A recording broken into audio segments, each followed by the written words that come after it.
আমি আশ্চর্য হব না যদি ডেভিল রানী, মানে ওনার ভাষায় উনি ডেভিল রানী বলছেন, হুম। নিজেই নির্দেশ দিয়ে থাকেন। মানে উনি বোঝাতে চাচ্ছেন যে শেখ হাসিনাই এইটার নির্দেশ দিয়েছেন। এখন এইটার কি তাৎপর্যটা কি আসলে? সোহেল তাজ তো আসলে আওয়ামী লীগের বাইরের না। আমরা একটু আপনার থেকে তাৎপর্যটা নেই যে কি বার্তা দিতে চায় আসলে উনি? না, এখন সোহেল তাজ আওয়ামী লীগের বাইরে না, এটা এটা এটা এটা সত্য।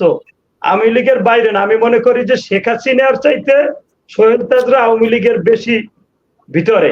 যেটা শেখ হাসিনা না, যেটা শেখ হাসিনা না তার চাইতে সোহেল তাজরা বেশি আওয়ামী লীগের ভিতরের লোক।